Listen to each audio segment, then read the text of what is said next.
नमस्कार दोस्तों, स्वागत है आपका स्पोर्ट्स दिल से के एक और सेगमेंट में। और आज हम बात करने वाले हैं आईपीएल 2024 टी20 मैच के 40वें मैच के बारे में।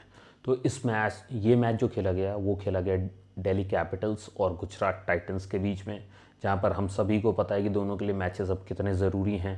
तो दोनों के बीच में खेला गया ये खूंखार मैच, जहां पर मैं कह सकता हूं कि बहुत तगड़ी फाइट देखने को मिली। बहुत ही एक्साइटिंग मैच था, एकदम लास्ट ओवर तक जो आपको अपने सीट के एजेस पे रखता है उस तरीके का मैच था। और आपको पता है कि अगर एक टीम में राशिद खान है तो वो टीम किस तरीके की फाइट देती है, चाहे राशिद खान की बॉलिंग हो या बैटिंग हो या उनका वो एटीट्यूड हो, नेवर से नेवर वाला एटीट्यूड जो कहते हैं ना, उस तरीके का जो एटीट्यूड है, उसकी वजह से मुझे जीटी के मैचेस देखने में बहुत मज़ा आता है।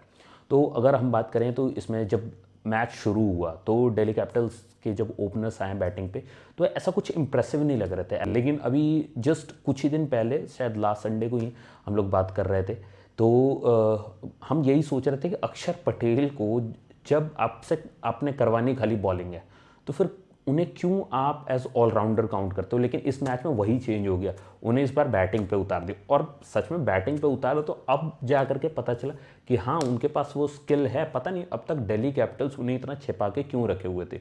और वैसे ही मैं कहता हूँ हिटिंग एबिलिटी कुलदीप यादव की भी अच्छी है। मैं मतलब जो ये मेरा एक्सपीरियंस है कि शायद उसी मैच में चले हो जिसमें मैंने देखा हो, बट मुझे लगता है कि कुलदीप यादव के पास भी हिटिंग एबिलिटी है।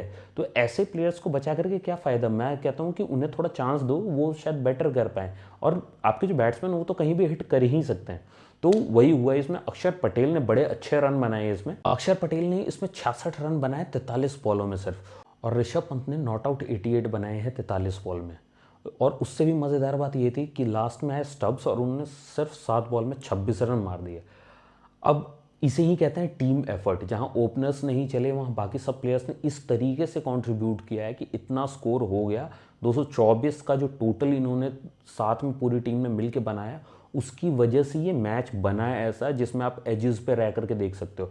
अब जैसे कि हम सब जानते हैं, उसके बाद जब गुजरात टाइटंस चेज करने आई, इनके दोनों ओपनर्स में से एटलीस्ट एक तो चले। साहा ने कुछ रन बनाए, साहा ने 39 रन बनाए इसमें 25 बॉलों में। साथ ही साई ने बनाए 39 बॉल में 65 रन और 25 बॉल में 55 रन बना दिए थे डेविड मिलर ने। ये तो सही है कि वो आउट हो गए, नहीं तो सीरियसली ऐसा लग रहा था कि ये मैच ख़त्म कर देंगे वो, और वो कभी भी जीत सकते थे।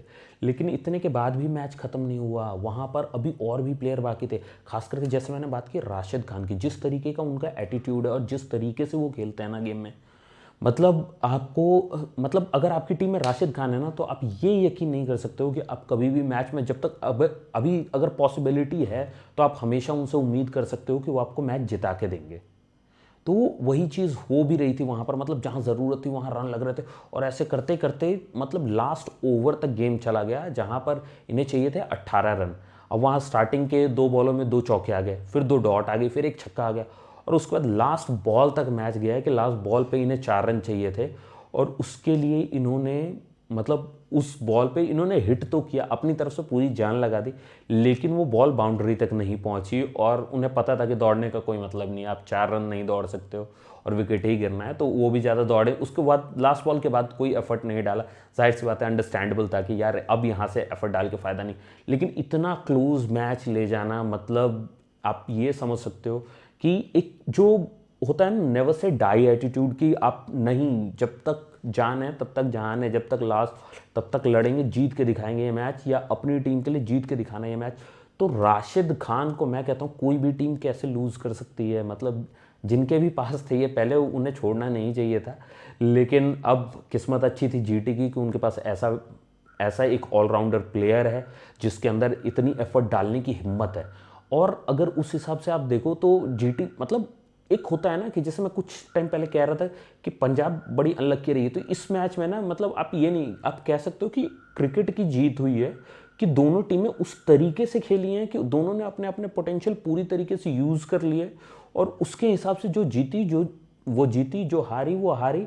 लेकिन दोनों ने बहुत अच्छा गेम दिखाया, और मुझे सीरियसली मैं ऐसा ही गेम एंजॉय करता हूँ जहाँ कुछ फास्ट पेस इनिंग्स मिले, जहाँ कुछ स्ट्रैटेजीज बने, जहाँ कुछ विकेट्स निकाले जाए, और लास्ट में जो एटीट्यूड हो वो ना हारने वाला एटीट्यूड हो, वो गिव अप ना करने वाला एटीट्यूड हो, तो उस तरीके से जीटी भी खेली है। मैं तो कहता हूँ दोनों ही टीमों को मुबारक हो, जीटी को उनके प्लेयर्स, क्योंकि इतने बेहतरीन प्लेयर्स हैं उनके पास, और उसके बाद साथ ही साथ डीसी को उनकी जीत के लिए, क्योंकि उनके लिए जीतना बहुत ज़रूरी था। वो काफ़ी मैचेस हारे हैं, तो उनके लिए जीतना बहुत ज़रूरी था। खैर, अब इसके बाद रह बस इतना ही जाता है कि बस थोड़ा बहुत इम्प्रूवमेंट की ज़रूरत है जीटी को भी। मतलब हमेशा ये होता है कि इम्प्रूवमेंट की गुंजाइश हमेशा हर किसी में होगी, अदरवाइज आप सारे मैचेस जीत रहे होंगे। तो वही है, जो उनके हिटर्स है, जैसे तेवतिया नहीं चले, अब हम लोग एक्सपेक्ट करते हैं कि भाई अगर तेवतिया अगर नहीं चलेंगे तो मतलब वही जो आपके फास्ट पेस वाले रन हैं, जो 2-4 रन वहाँ बनने थे, वही अगर बन जाते तो उसके बाद ये मैच जीत सकते थे। तो कुछ जो इनके हिटर्स नहीं चले ना, मेन उन्हीं का प्रॉब्लम था। गिल नहीं चले, अब गिल से कोई भी एक्सपेक्ट नहीं करता है कि इतनी जल्दी वो आउट हो जाएंगे, तो बगैर कुछ खास रन बनाए वो आउट हो गए थे। तो उसी तरीके से, और दिल्ली के बॉलर्स की अगर हम बात करें तो उन्होंने आपस में जिस तरीके से विकेट बांटे हैं, एक के बाद एक जो भी डेंजरस होता गया उन सबका विकेट गिरता गया। स्टार्टिंग से ही अगर आप देखो तो नौखे ने जिस तरीके से विकेट लिए, या एंड में जाकर के रशीद ने जिस तरीके से विकेट लिए, तो मतलब मज़ा आ रहा था गेम में ये देखने में, वो कंपटीशन देखने में मज़ा आ रहा था कि एक के ऊपर एक कैसे फाइट चल रही है। अगर मैं कहता हूँ कि गेम हो तो ऐसा ही हो। देखो, मैं एक टीम को सपोर्ट करूंगा, आप एक टीम को सपोर्ट करोगे, कोई भी जीत सकता है, कोई भी हार सकता है। गेम में देखे, और वो गेम अगर आपको खुद में इन्वेस्टेड रखता है ना, उस गेम का मज़ा ही कुछ और है। तो ये उस तरीके का गेम था कि ठीक है, मैं सपोर्ट चाहे दिल्ली को करूं या जीटी को करूं, लेकिन लास्ट तक जो जो एंटरटेनमेंट चल रहा था ना, जो थ्रिल मिल रहा था, वो अनकंपेरेबल था। कि मतलब इस तरीके से ना कि एक के ऊपर एक, कभी विकेट गिर जा रहा है, कभी रन बन जा रहा है, तो ऐसा लग रहा था कि कोई भी जीत सकती है। तो लास्ट तक बहुत मज़ा आया इस मैच में। तो सच में आप भी अगर इस तरीके के मैचेस एंजॉय करते हो तो आप भी फॉलो करो आईपीएल को। और साथ ही, जैसे मैंने बहुत स्टार्टिंग के वीडियो में कहा था कि इसमें ना कुछ जियो सिनेमा वाले ना जो कैमरा एंगल्स कुछ दे रहे हैं, जैसे हीरो कैम हो गया, मेरा तो खास करके फेवरेट है बर्ड्स आई।